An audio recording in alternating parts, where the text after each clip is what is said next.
मेरा नाम अरुण है और मेरी उम्र 25 साल है।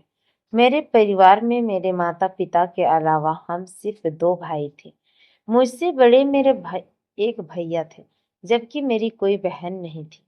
मेरे बड़े भैया का बिहेवियर शुरू से ही बहुत गुस्से वाला था। वह छोटी-छोटी बात पर गुस्सा करते थे और माता-पिता का भी कोई आदर नहीं करते थे, जिस बात से मेरे माता-पिता बहुत निराश थे। मैं उस समय कम उम्र का था, मगर अपने माता-पिता की इज्जत करना अच्छी तरह से जानता था। भैया बड़े थे, इसलिए माता-पिता के लाड-प्यार ने उन्हें बिगाड़ दिया था। एक बेटे के बिगड़ जाने से मेरे पेरेंट्स ने मुझसे अच्छे संस्कार दिए। मैं बिल्कुल भैया की तरह नहीं था।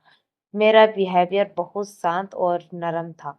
मैं हर किसी से इज्जत से बात किया करता था, जबकि मेरे भैया का बिहेवियर बहुत चिड़चिड़ा था। फिर एक दिन भैया ने अचानक घर में अपने शादी का हंगामा डाल दिया। अभी मेरे पेरेंट्स उनकी शादी नहीं करना चाहते थे, क्योंकि भैया घर में ही किसी अपने पेरेंट्स की इज्जत नहीं करते थे, तो फिर क्या वह अपनी पत्नी की इज्जत कैसे करते? और मेरी माँ किसी दूसरे की बेटी को अपने बदतमीज बेटे के हवाले नहीं करना चाहती थी। उन्हें डर था कि कहीं वह किसी की बेटी को लाकर उसके साथ घर में ऐसा ही व्यवहार ना करे जैसा वह अपने माता-पिता के साथ करता है। लेकिन भैया ने घर में बताया था कि लड़की उन्होंने खुद पसंद कर ली है और वह उसी के साथ शादी करना चाहते हैं। भैया ने जीत बांध ली थी कि वह उसी लड़की से शादी करना चाहते हैं। लड़की उनके ऑफिस में ही काम करती थी। भैया की जीत के आगे हार मानकर मेरे पेरेंट्स उसे लड़की के घर रिश्ता लेकर चले गए थे। इस तरह मेरे भैया की शादी उनके साथ हो गई और वो भाभी बनकर हमारे घर आ गई। भाभी के आ जाने से भैया के बिहेवियर में काफी बदलाव आया था। वह धीरे धीरे घर में भी अच्छी तरह से हम सब लोगों के साथ अच्छे रहने लगे थे। मेरे मम्मी पापा को इस बात की खुशी और साथ ही साथ तसल्ली भी हुई कि बहू के आ जाने से उसका बेटा काफी हद तक बदल गया है। मेरे स्कूल की पढ़ाई भी पूरी हो चुकी थी।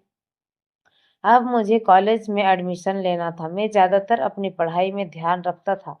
घर के मामलात में ज़्यादा नहीं बोलता था और ना ही घर में ज़्यादा ध्यान दिया करता था। इस दौरान हमारे घर में भैया-भाभी के बीच लड़ाई-झगड़े शुरू हो गए थे और एक दिन उन दोनों के बीच इतना ज़्यादा झगड़ा हुआ कि भाभी भैया को छोड़कर जाने के लिए तैयार हो गई। तो भैया ने भी उन्हें आसानी से छोड़ दिया। झगड़ा जो भी था, वह उन दोनों के बीच था, उनमें हम लोगों में से किसी का भी कोई दोष नहीं था।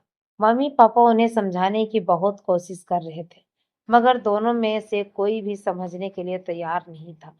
लड़ाई-झगड़ा किस बात पर होता था, उस दिन भी किस बात पर हुआ था जो बात इतनी आगे बढ़ गई थी। भाभी घर छोड़ने के लिए तैयार हो गई थी। मुझे इस बारे में कुछ भी पता नहीं चला। और ना ही मुझे मम्मी-पापा ने कुछ बताया। ऐसा भी नहीं था कि भैया-भाभी की शादी ज़बरदस्ती करवाई गई थी। उन दोनों ने अपनी पसंद की शादी की थी और वह दोनों शादी के बाद एक-दूसरे के साथ खुश रह रहे थे। मगर जैसे ही उन दोनों की शादी का 1 साल हुआ, तो उन दोनों के बीच लड़ाई-झगड़े शुरू हो गए थे। मुझे तो इस बात की कुछ समझ नहीं आई थी कि पसंद की शादी करने के बावजूद भी वह दोनों एक-दूसरे को छोड़ने के लिए तैयार थे। बस मैं इतना जानता था कि भैया-भाभी पर अलग-अलग तरह के आरोप लगा रही थी। यह आप कैसे थे? मुझे इस बारे में कुछ समझ नहीं आई थी, क्योंकि उस समय मैं छोटा था। भाभी भैया से अलग होना चाहती थी, तो भैया ने भी उन्हें खुशी-खुशी अलग कर दिया। भाभी अपने मायके जा चुकी थी और भैया उन्हें डिवोर्स देकर दूसरे शहर में नौकरी करने का फैसला कर चुके थे। मम्मी-पापा ने उन्हें रोकने की बहुत कोशिश की, मगर वह तो पहले से ही कहाँ किसी की सुनते थे। इसलिए उन्होंने अपना सामान पैक किया और वह दूसरे शहर में नौकरी करने चले गए और वहीं पर ही शिफ्ट हो गए। मम्मी-पापा भैया की बहुत फ़िक्र करते थे, मगर उन्होंने फ़ोन करके मम्मी-पापा को बता दिया कि वह फ़िक्र ना करें, भैया यहाँ पर बहुत खुशी और अच्छी नौकरी कर रहे हैं और उनको अपनी सैलरी सेंड करते रहेंगे। मैंने भी मम्मी-पापा को समझाया कि भैया कोई ना कोई समझ नहीं है, समझदार हैं और शादी करने का फ़ैसला भी उनका ही था और अपनी पत्नी से अलग होने का फ़ैसला भी उनका ही है। इसलिए आप लोग परेशान होने की कोई ज़रूरत नहीं है। मेरे पेरेंट्स ने जैसे-तैसे भैया के बिना रहना सीख लिया था। अब उन लोगों को कोई फ़िक्र नहीं पड़ता था कि भैया कहाँ रहते हैं और कहाँ नहीं। लेकिन भैया बीच-बीच में हमारे घर आते-जाते रहते थे और फ़ोन पर भी बात किया करते थे और मैं भी कभी-कभी भैया से बात कर लिया करता था। इसी तरह काफ़ी समय गुज़र गया और मेरी पढ़ाई पूरी हो चुकी थी।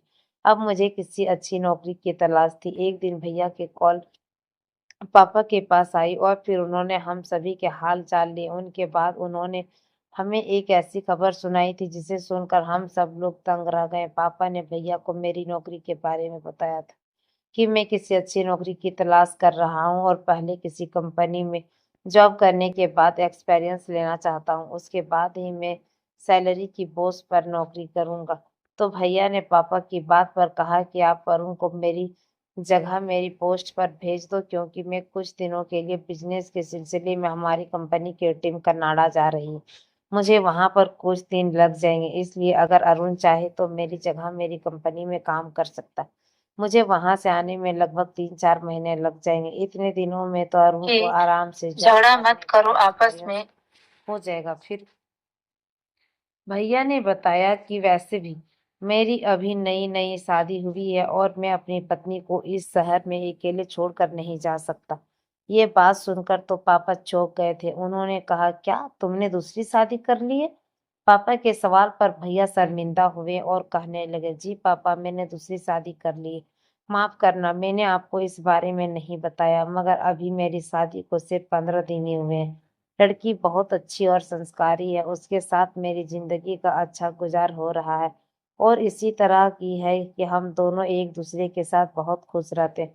मैंने आप लोगों को इस बारे में इसलिए नहीं बताया क्योंकि मैं आपके सामने शर्मिंदा नहीं होना चाहता था कि मैं अपनी पहली पत्नी को डिवोर्स दे दी और दूसरी लड़की से शादी कर ली है। पापा कहने लगे, "अच्छा ठीक है, मगर तुम्हें एक बार हमें लड़की से मिलवाना तो चाहिए था।" पापा के कहने पर भैया ने कहा कि मैं उसको कनाडा से आने के बाद आप लोगों से मिलवाने ज़रूर लेकर आऊँगा। वह भी आपसे मिलना चाहती है, लेकिन जब तक आपको और उनको मेरे घर भेजना होगा। इस तरह हमें जॉब का एक्सपीरियंस भी हो जाएगा और मेरी पत्नी थी घर में अकेली नहीं रहेगी। उसे भी अरुण का सहारा मिल जाएगा और मैं बेफ़िक्र होकर कनाडा से वापस आ सकता हूँ। भैया की शादी वाली रात पर पापा का मूड थोड़ा ऑफ हो गया था, मगर फिर भी हर बार वह भैया की बातों पर अपना सर झुका लिया करते थे। इस बार भी उन्होंने अपना सर झुका लिया, मगर पापा को जॉब वाली बात सुनकर बिल्कुल ठीक लगी थी इसलिए उन्होंने यह फैसला किया कि अब मैं अपने भैया को पोस्ट पर जॉब करूँगा और उनके घर पर ही रहूँगा। मुझे भी इस बात से कोई ऐतराज़ नहीं था और फिर मैंने सोचा कि अगर इस बहाने मैं अपने नई भाभी को भी देख लूँगा। अगले हफ्ते ही मैं भैया के घर पहुँच चुका था। भैया मुझे वहाँ देखकर बहुत ज़्यादा खुश हुए थे। मुझसे कहने लगे कि तुम्हारे आने से अब सब मुझे कोई भी फ़िक्र नहीं रहेगी। चलो मैं तुम्हें तुम्हारी भाभी से मिलवाता हूँ। दोबारा से शादी होने के बाद भैया ने बिहेवियर में फिर से नरमी आ गई थी। लेकिन भैया हमारे कड़क बिहेवियर सिर्फ़ मम्मी-पापा पर ही क्या करते थे और मेरे साथ तो हमेशा नरम रहे थे। भैया कहने लगे तुम्हारी भाभी तुम्हें देखकर बहुत खुश हो जाएगी, क्योंकि जब से मैंने उसे तुम्हारे बारे में बताया है तब से वह तुम्हारी बेसब्री से इंतजार कर रही है। वरना पहले तो वो बेचारी टेंशन के मारे बहुत परेशान थी कि वो वहाँ अकेले कैसे रहेगी। लेकिन जब मैंने उसे तुम्हारे बारे में बताया और कहा कि तुम उसे संभाल लोगे तो वह खुश हो गई है। वो भी बिल्कुल तुम्हारी तरह से हंसने बोलने वाली में से है। जैसे ही भैया के घर पहुंचा तो सामने भाभी ने जैसे ही दरवाज़ा खोला तो मैं उन्हें देखकर दंग रह गया था। भाभी तो भैया से बहुत कम उम्र की थी, पर मुझे देखने में वह बिल्कुल 20 से 21 साल की लग रही थी और बहुत खूबसूरत थी। वो बिल्कुल किसी परी से कम नहीं थी, किसी हीरोइन के जैसी। उनकी आहट, हेल्थ और उनके चेहरे पर बहुत चमक थी। उनके चेहरे की चमक देखकर तो मैं घायल हो गया था। अभी तक मेरा दिल किसी लड़की पर नहीं आया था, मगर भाभी को देखते ही मैं उसकी खूबसूरती का दीवाना हो गया था। काले लंबे घने बाल जो इस समय खुले हुए थे, हर हवा में लहरा रहे थे, तो मैं उन्हें देखते ही पलक झपकाना ही भूल गया था। मुझे तो अभी तक यकीन नहीं आ रहा था कि यह मेरी नई भाभी है। पहले वाली भाभी भी इतनी सुंदर नहीं थी, कितनी कितनी सुंदर ये थी। मुझे यकीन नहीं हो रहा था कि इन्होंने मेरे भैया से शादी कैसे कर ली, क्योंकि वह तो सिर्फ मामूली सी शक्ल के थे। मैं अपनी नई भाभी में गुम हो गया था कि तभी भैया ने मुझे एक झटके से सपनों की दुनिया से बाहर निकाला और कहने लगे, अरुण क्या हुआ, यह तुम्हारी भाभी है, इनसे मिलो नहीं। लेकिन फौरन ही मैं उन्हें प्रणाम किया और फिर घर के अंदर आ गया।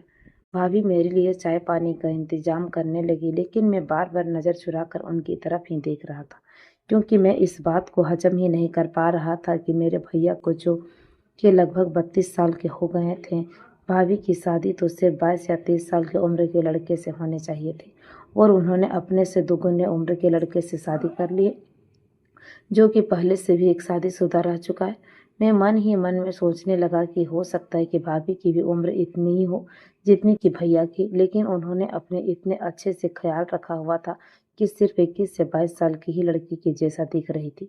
फिलहाल जो भी था, लेकिन भैया बहुत भाग्यशाली हैं जो उन्हें दूसरी पत्नी इतनी ज़्यादा खूबसूरत मिली है। भाभी मुझे बहुत खुश नज़र आ रही थी। उनका नाम नैना था। चाय नाश्ता करने के बाद भैया अपने जाने की तैयारी करने लगे। उन्होंने मुझसे कहा कि वह कल सुबह के फ्लाइट से कनाडा के लिए निकल जाएंगे, और इसके बाद उन्होंने मुझे एक फाइल पकड़ने के लिए कहा। इस फाइल में मेरे हिस्से का सारा काम है, कर लेना। अगर कुछ समझ में नहीं आए तो मुझे फ़ोन करके पूछ सकते हो। मैंने उन्हें कंपनी का एड्रेस सेंड कर दिया था। वहाँ जाने के बाद तुम सारी इन्फॉर्मेशन निकाल लेना।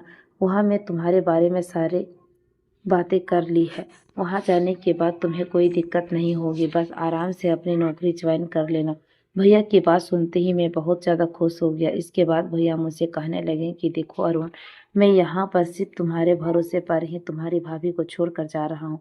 और एक और बात, तुम्हारी भाभी को अभी कुछ दिनों पहले ही सीढ़ियों से गिर जाने की वजह से चोट आई थी। उसकी वजह से उनके शरीर में काफ़ी दर्द हो रहा है। मैंने डॉक्टर को दिखाया है, तो उन्होंने यह बताया है कि अभी कुछ महीनों तक उसके शरीर में बार बार दर्द उठता रहेगा, और जिसकी वजह से तुम्हें अपनी भाभी का बहुत ख्याल रखना है। और जब भी ज़रूरत पड़े तो तुम उन्हें डॉक्टर के पास भी ले जाना ना भूलना। इसके अलावा तुम्हारी भाभी तुम्हें जो कुछ भी काम बताए तो तुम उसे सारे काम कर देना, क्योंकि यहाँ पर इसको तो सिर्फ तुम्हें ही सहारा हो और कोई भी नहीं। तुम्हारी भाभी के मायके वाले भी यहाँ पर नहीं रहते, दूसरे शहर में रहते हैं, इसलिए मेरे पीछे तुम्हें अपने भाभी का बहुत ख्याल रखना है। भैया की बात सुनते ही मैंने भैया से कहा था, भैया मैं भाभी का बहुत ख्याल रखूंगा, आप बेफिक्र होकर जाओ, मैं भाभी को किसी चीज़ की कमी नहीं होने दूंगा। इसके बाद रात को भाभी ने हम लोगों के लिए बहुत टेस्टी खाना बनाया था, और भैया की साड़ी पैकिंग भी फाइनल हो गई थी। सारी पैकिंग फाइनल हो गई थी। अगली सुबह भैया कनाडा जाने के लिए घर से निकल गए थे। इस घर में मैं और भाभी बिल्कुल ही अकेले रह गए थे। अभी अभी मैं और नैना भाभी एक दूसरे के लिए नए नए थे, इसलिए हमारे बीच बातचीत कुछ कम ही हो रही थी। मैं भी उस दिन भैया के बताए गए एड्रेस पर उनके ऑफिस में चला गया था, जहाँ पर मुझे जॉब ज्वाइन करनी थी। और मैंने वहाँ पर जाने के बाद सारी डॉक्यूमेंट्स दे दिए और वहाँ के मैनेजर से भी बात कर ली थी। उन्होंने मुझे जॉब पर भैया की जगह पर रख लिया था, क्योंकि भैया पहले ही उन लोगों को मेरे बारे में बता दिए थे। इसलिए मुझे किसी मुश्किल का सामना नहीं करना पड़ा, और मैं अगले दिन से ऑफिस जाना शुरू कर दिया, जहाँ पर मेरी कुछ लड़कों से अच्छी दोस्ती हो गई थी। ऑफिस में लड़के और लड़कियां दोनों ही काम किया करते थे। वहाँ के लोग मुझसे काफ़ी इम्प्रेस हुए थे। घर जाने के बाद भाभी और मैं भी एक दूसरे से खुलकर बातें करने लगे थे। लेकिन एक दिन मैं अपने कमरे में बैठा हुआ था, ऑफिस का कुछ काम कर रहा था, तभी रात के टाइम भाभी ने मुझे आवाज़ लगाई। मैं फौरन ही भागकर किचन की तरफ गया, तो ये देखकर दंग रह गया कि भाभी इस समय बहुत ही सुंदर लग रही थी, और उन्हें बहुत प्यारी नाइटी पहन रखी थी, जो कि अक्सर औरतें रात को सोते समय पहनती। वो बहुत फिटिंग की थी और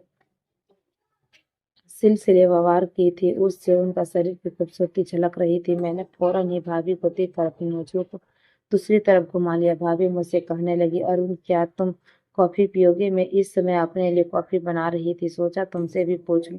मैंने भाभी से कहा, जी भाभी बना दीजिए, मैं भी पीऊंगा। यह कहकर मैं फौरन ही अपने कमरे में जाने लगा, तो भाभी ने मुझे टोक दिया। कहने लगी, अरे तुम कहाँ जा रहे हो? मैं अभी 10 मिनट में तुम्हारे लिए कॉफी बना कर लाती हूँ, उसके बाद हम दोनों छत पर चलकर एक साथ बैठकर कॉफी पियेंगे। छत पर अपनी हवा चल रही है। छत छत पर ठंडी हवा में टहलते हुए कॉफी पीने का एक अलग ही मजा होता है। भाभी की बात सुनकर मैं थोड़ा टेंशन में आ गया था, क्योंकि उस समय मैं समझ रहा था कि मेरे मन में अजीब तरह की फीलिंग्स आ रही थी, जिसकी वजह से मुझे कुछ भी ठीक नहीं लग रहा था। इसलिए मैंने उन्हें बहाना बना दिया कि आप अकेले ही छत पर चली जाएं, क्योंकि मैं इस समय ऑफिस का कुछ इम्पोर्टेंट काम करने में बिजी हूँ। इतना कहकर मैं उनकी बातें सुने बिना ही वापस अपने कमरे में आ गया था।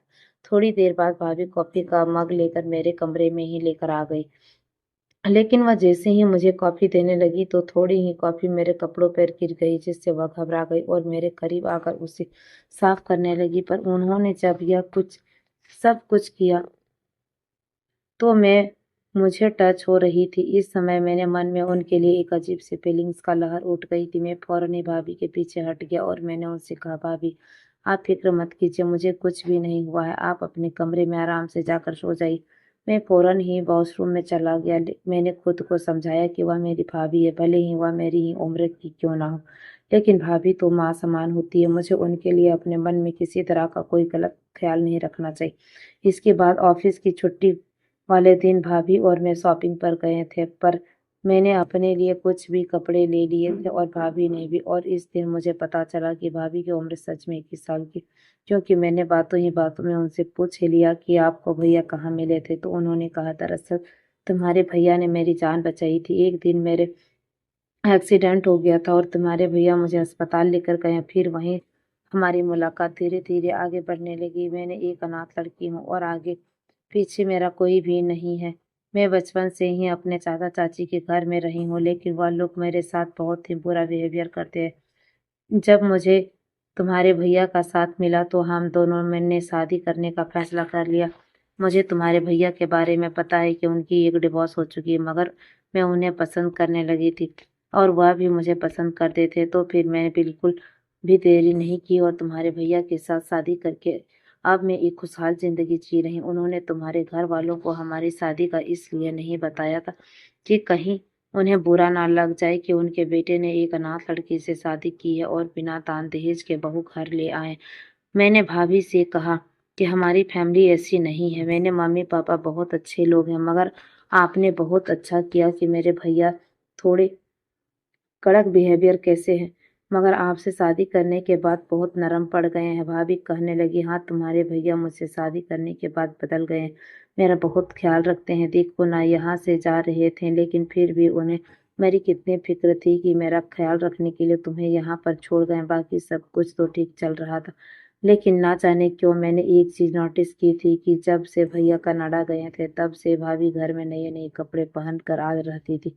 वो मुझे देखने में बिल्कुल भी ठीक नहीं लगती थी, क्योंकि उनके कपड़े बहुत ही ज़्यादा अजीब और छोटे होते थे। फिर मुझे लगता था कि हो सकता है भाभी इन सब बातों पर इतना ध्यान नहीं देती हो और फिर मैं उनके नज़र में उनके छोटे भाई की तरह, इसलिए वो इस तरह के कपड़े मेरे सामने आराम से पहन रही है। मैंने इस बात को इग्नोर कर दिया और अपने काम में बिजी हो गया। इधर मेरे ऑफिस में काम तेजी से हो रहा था, क्योंकि बॉस का कहना था कि तुम अपने भैया की तरह ही काम कर रहे हो, इसलिए मैं तुमसे बहुत इम्प्रेस हो गया हूँ। ऑफिस में मेरा एक दोस्त बन गया था जो कि बिल्कुल मेरे जैसा ही बिहेवियर का था। बॉस ने हम दोनों को एक ही प्रोजेक्ट पर काम करने के लिए दिया था। एक दिन मैंने उससे अपने घर खाने पर इनवाइट कर दिया और भाभी को उसके बारे में बता दिया ताकि वो मेरे दोस्त के लिए भी खाना बना सके, क्योंकि मेरा दोस्त सुशांत कई बार मुझे होटल में पार्टी दे चुका था, मगर मैं उसे घर के खाने पर इनवाइट करना चाहता था। भाभी बहुत अच्छा खाना बनाती थी, इसलिए मैंने उसे बेहिचक इनवाइट कर दिया, जिस पर भाभी को भी कोई प्रॉब्लम्स नहीं हुई थी। भाभी ने उसके लिए सारे इंतजाम कर दिए थे और सुशांत रात को डिनर पर हमारे घर आ गया था। उस दिन के बाद धीरे धीरे मेरा दोस्त घर आने लगा। उसकी भी भाभी से अच्छी जान पहचान हो गई थी। अभी हम दोनों के लिए कभी चाय नाश्ता बना देती तो कभी हम दोनों के लिए अच्छा खाना बनाकर तैयार कर देती, जिसकी वजह से मेरा दोस्त भाभी पर बहुत तारीफ करता था। कहता था कि भाभी का बिहेवियर बहुत अच्छा है और तुम्हारी भाभी तो कहीं से भी तुम्हारी भाभी नहीं लगती। ऐसा लगता है कि वह हमारे साथ हम लोगों की फ्रेंड से बिल्कुल हमारे साथ अपने जैसा बिहेवियर करती है, बल्कि कभी कभी ऐसा लगता है कि वह तुम्हारी भाभी नहीं बल्कि तुम्हारी दोस्त है। एक दिन मेरा दोस्त ने भाभी से पूछ ही लिया कि आपने कहाँ तक पढ़ाई की है। ये उदास चेहरे को देखकर हम पूछने लगे थे कि क्या हुआ है। तो उन्होंने बताया कि उनके चाचा-चाची ने मुश्किल से उन्हें हाई स्कूल तक की पढ़ाई करवाया था। इसके बाद उन्होंने साफ इनकार कर दिया कि वह उनकी पढ़ाई पर पैसे खर्च नहीं कर सकते और इसी वजह से वो ना चाहते हुए भी आगे की पढ़ाई जारी नहीं रख पाएंगे। मैंने भाभी से कहा, लेकिन अब तो आपके साथ ऐसा कुछ भी नहीं है। अभी तो आपकी कोई इतनी खास एमआरपी नहीं है। इसलिए अगर आप चाहें तो अपनी पढ़ाई दोबारा से शुरू कर सकती हैं। मुझे नहीं लगता है कि भैया इन सब चीज़ों के लिए आपको मना करेंगे। मेरे दोस्त ने भाभी को बताया कि भाभी आप एक काम करो, हमारे शहर में बहुत अच्छे स्कूल हैं। आप तो वैसे भी काफ़ी होशियार लगती हैं। आप चाहो तो घर बैठकर प्राइवेट पढ़ाई कर सकती हैं। मैं कहने लगा, हाँ भाभी, यह ठीक कर रहा है। आपको आगे पढ़ना चाहिए क्योंकि बिना शिक्षा के तो इंसान अधूरा है। भाभी मुस्कुराते हुए कहने लगी कि मैं बिल्कुल ऐसा भी करती, लेकिन क्योंकि अभी मुझे कुछ दिनों पहले ही चोट लगी हुई है, जिसकी वजह से कई बार अचानक मेरे शरीर में दर्द उठने लगता है। इसलिए मैं अभी तो अपनी पढ़ाई नहीं कर सकती। और अब तो शादी भी हो गई है तो मुझे अपना घर भी देखना होता है। फिर आगे मेरे बच्चे भी हो गए तो मैं पढ़ाई के साथ-साथ अपने बच्चों को कैसे सँभाल करूँगी? बच्चों के होते हुए पढ़ाई करना मेरे बस की बात तो नहीं हो सकती है। उनकी यह बात सुनकर मैं और मेरा दोस्त दोनों ही सोच में पड़ गए थे। मैंने भाभी से कहा, तो फिर आप एक काम करो, आप घर पर काम करने के लिए कोई नौकरानी रख लो। इस तरह आप अपनी शिक्षा पूरी कर सकते हैं। मेरी यह बात सुनकर भाभी के चेहरे पर चमक आ गई। वो कहने लड़की लड़की अगर तुमने आइडिया तो दिया है लड़का, तो फिर हम लोगों ने फॉर्म ही भाभी का एडमिशन करवाने के बारे में सोचा। लेकिन भाभी ने कहा, यह सब करने से पहले मैं तुम्हारे भैया की परमिशन ले लूं, इसके बाद ही मैं एडमिशन लूंगी और उसके बाद ही यह सारी बातें भी फाइनल होंगी। शाम को भाभी ने भैया से पूछा तो भैया ने खुशी खुशी हाँ कर दी थी। भाभी आगे पढ़ने के लिए बहुत खुशी थी। कहने लगी थी कि मुझे पढ़ाई करने का बहुत शौक था। वो कहने लगी कि वरुण, मुझे घबराहट हो रही है। कितने सालों बाद मैं किस तरह पढ़ाई करूंगी? मैंने भाभी से कहा, आप फिक्र मत करो, मैं सब हैंडल कर लूंगा। भाभी कहने लगी कि मैं कैसे सब कुछ अकेले हैंडल करूंगी? अगर मैं स्कूल जाऊंगी तो लोग वहां मेरी मजाक उड़ाएंगे कि इतनी उम्र में आकर मैं अपनी पढ़ाई दोबारा से शुरू कर रही हूँ और प्राइवेट पढ़ाई करूँगी तो घर में बैठकर मेरे कुछ समझ नहीं आएँगे। मुझे घर में भी तो कोई समझाने वाला होना चाहिए ना। तो मैंने कहा, बस इतनी सी बात है, आपको बिल्कुल भी टेंशन लेने की ज़रूरत नहीं है। मैं आपको फ्री टाइम में पढ़ा दिया करूँगा। आपको कुछ भी समझ ना आए तो आप बेहिचक मुझसे कुछ भी पूछ लेना।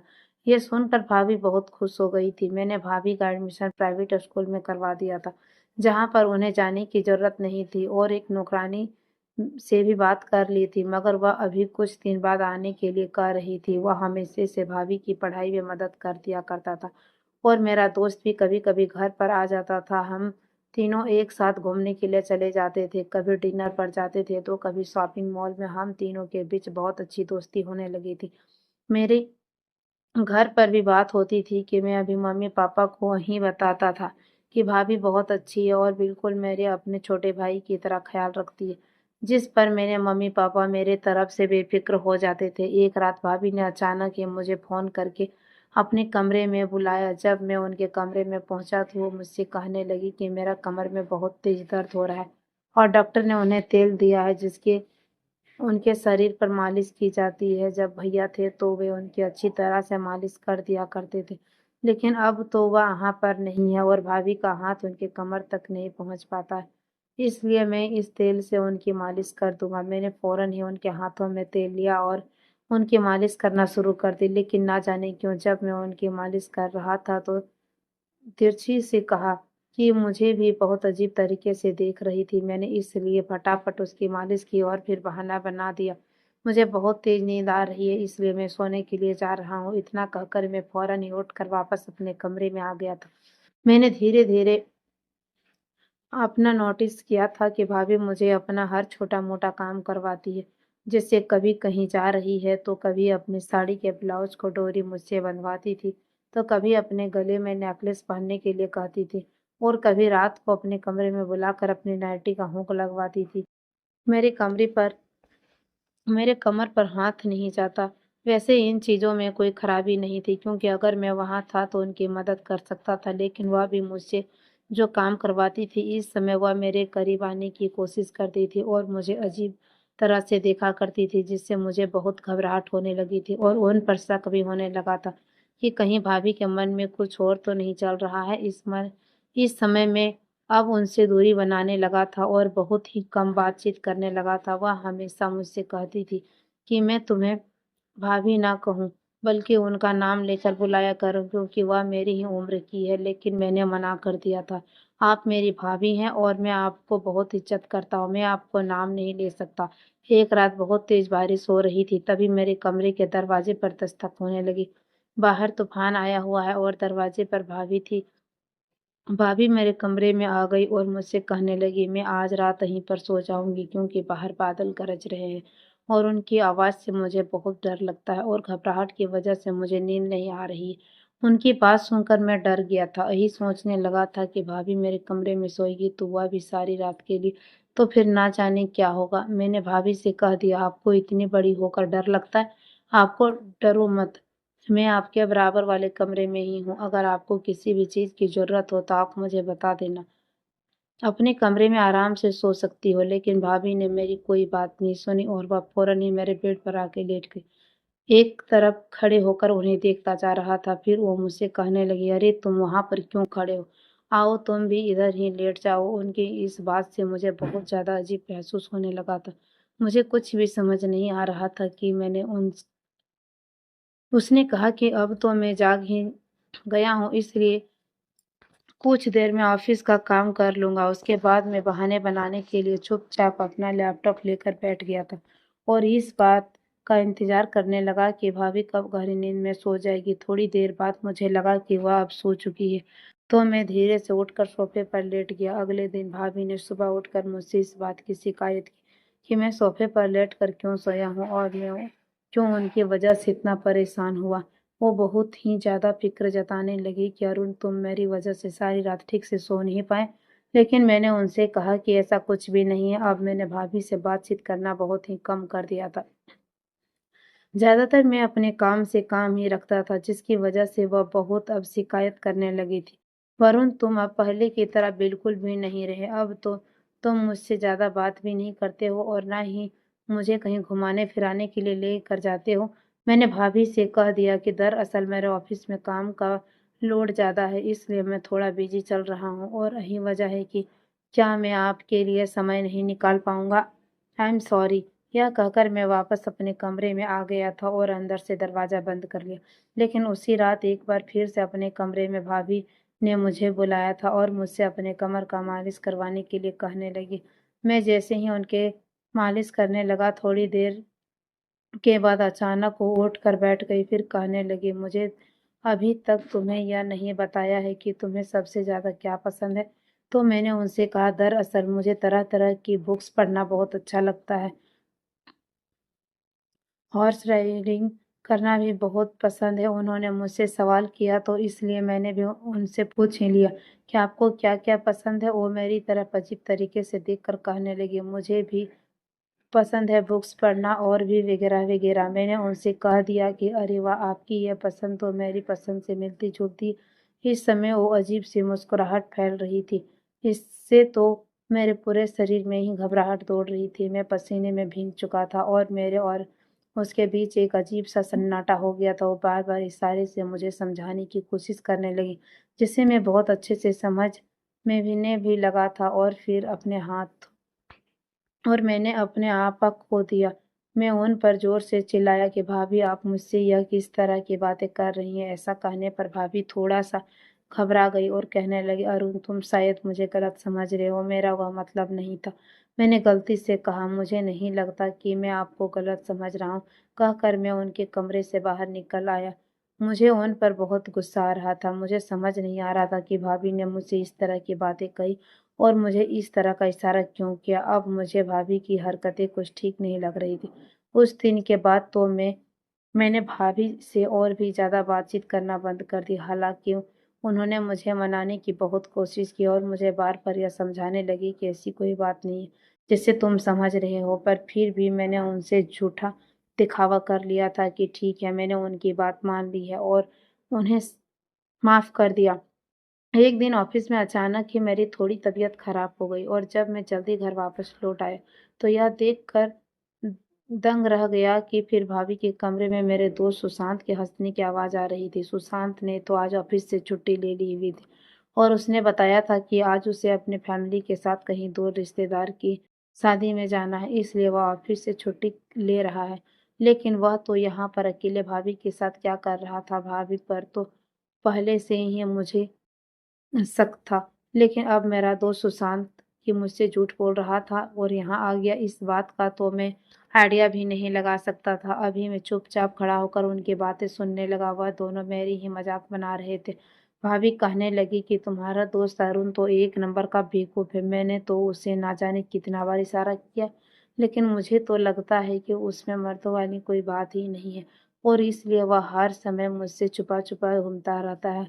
मुझे तो तुम में ही मर्दों वाली बात नजर आती है। सुशांत उनकी बातों पर बहुत खुश हो गया और कहने लगा, अरे आप इस तरुण को छोड़ो, वह तो बड़ा ही डरपोक किस्म का इंसान है और मेरे साथ खुश रहो। और उसके बाद उन दोनों ने जो किया उसे देखकर तो मैं दंग ही रह गया था कि जिस चीज पर सिर्फ और सिर्फ मेरे भैया का हक था वह इस समय सिर्फ सुशांत को मिल रहा था। ये सब देखकर मैं गुम रह गया था और मुझे बहुत ही गुस्सा आ रहा था। मैंने फैसला कर लिया था कि अब मैं भाभी की सच्चाई भैया के सामने लाकर ही रखूंगा।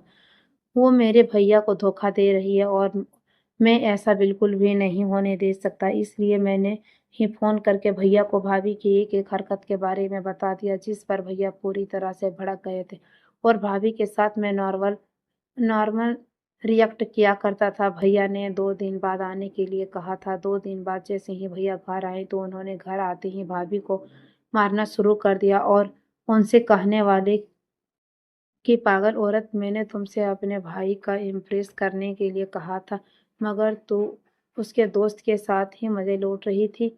भैया भाभी की बात सुनकर मैं घबरा गया था कि भैया आखिर भाभी से यह किस तरह की बातें कर रहे थे। मैंने भैया से पूछा कि आप लोग यह क्या कर रहे हो भैया? भैया कहने लगे कि अरुण, दरअसल मुझे तुम्हारी मदद की जरूरत थी। मैं नामर्द को हूँ और मुझे बच्चा चाहिए था, अपने ही परिवार का खून चाहिए था। मेरी पहली पत्नी भी मुझसे इसलिए छोड़कर चली गई और उसने मुझे नामर्द कहकर कई लोगों के बीच बदनाम भी किया था।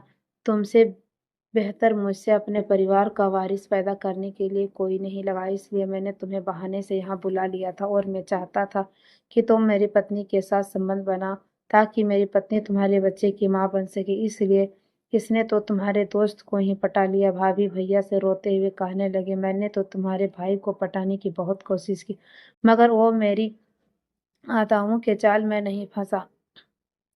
अब मैं क्या करती? तुम्हें बच्चा चाहिए था, इसलिए मैंने इसके दोस्त को ही अपना निशाना बना लिया। भैया भाभी की बात सुनकर तो मैं दंग रह गया। इसका मतलब यह था कि वो दोनों मेरा इस्तेमाल कर रहे थे। मेरा शक भाई मेरा साथ ऐसा कैसे कर सकता है? मेरा भाई मुझसे अपने कानों पर विश्वास नहीं हो रहा था। भैया को जैसे कि लगा कि मैं जहां से भाग जाऊंगा। भैया ने अचानक मेरे सर पर डंडा मार दिया और मैं बेहोश हो गया था। फिर जब मेरी आंख खुली तो मैं कमरे में मौजूद था और मेरे हाथ बंधे हुए थे, कहीं मैं भाग ना जाऊं।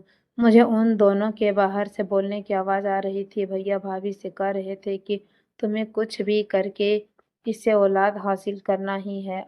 अगर यह भाग गया तो सबको सारी सच्चाई बता देगा। अब मुझे इसको घर में ही कैद करके रखना होगा। भाभी कहने लगी, तुम फिक्र मत करो, मैं इसे नींद की दवाई देकर इसके साथ अपना काम निकाल लूंगी।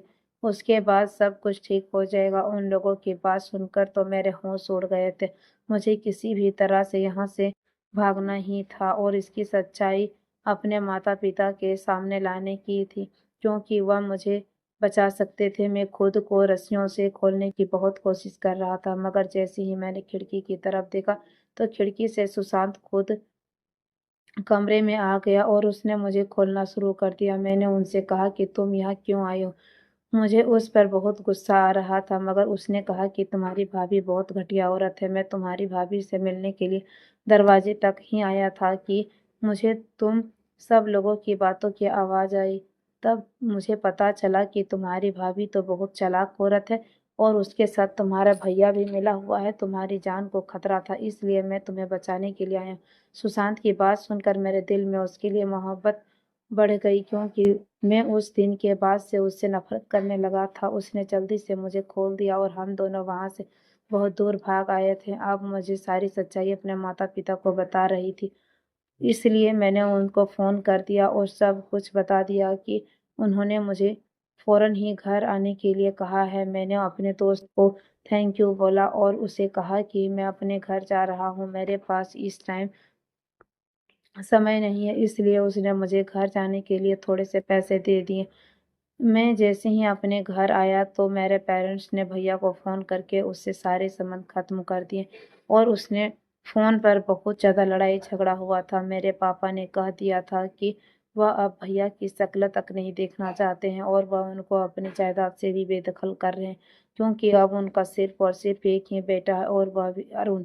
मेरे पेरेंट्स का कहना था कि तुम बचपन से ही जिद्दी और बदतमीज रहे हो, लेकिन हमें यह नहीं पता था कि एक दिन तुम इतनी गिरी हुई हरकत कर दोगे और वह भी अपने छोटे भाई के साथ। तुम्हें ऐसा करते हुए शर्म नहीं आई? इसलिए मेरे माता पिता ने उनसे सारी रिश्ते नाते खत्म कर दिए थे। हालांकि मेरे भैया मेरे मम्मी पापा से माफ़ी मांग रहे थे, लेकिन उनकी किसी भी बात की सुनवाई नहीं हुई थी और उन लोगों ने मुझे गले से लगा लिया था। वो भगवान का धन्यवाद कर रहे थे कि उनका बेटा सही सलामत वापस उनके पास आ गया। अब उन्होंने कहा कि हम तुम्हें कहीं भी नहीं जाने देंगे। हमारा एक बेटा तो ना जाने किस पर चला गया है, लेकिन हम तुम्हें अपने सीने से लगा कर ही रखेंगे और तुम यहीं पर रहकर नौकरी करोगे। तुम्हें कहीं भी जाने की ज़रूरत नहीं है। अब मैं अपने शहर में ही नौकरी कर रहा हूँ। भैया भाभी से तो हमने कोई भी रिश्ता नहीं रखा और ना ही अब वह हमारे घर आते हैं। कुछ रिश्ते इस तरह के से अपने रिश्तों को खराब करने की कोशिश करते हैं, जिससे मेरे भैया ने अपनी बदनामी दूर करने के लिए मेरा फ़ायदा उठाने की कोशिश की। अगर वह नामर्द थे तो अपना इलाज भी तो करा सकते थे, मगर उन्होंने यह राज दुनिया से छुपाने के लिए अपने छोटे भाई का ही इस्तेमाल करना शुरू करना चाहा और यह भी सोचा कि उनकी पत्नी और मेरे बीच क्या रिश्ता है। कुछ रिश्ते इस तरह से रिश्तों का शर्मसार कर देते हैं और ऐसे रिश्तों से हमें कोई ताल्लुकात नहीं रखना चाहिए। दोस्तों, उम्मीद करती हूँ कि आपको हमारी कहानी पसंद आई ही होगी। तो प्लीज़ वीडियो को लाइक करके चैनल को सब्सक्राइब कर दें। हम आपसे फिर मिलेंगे एक ऐसी ही फैमिली दिलचस्प कहानी के साथ। तब तक के लिए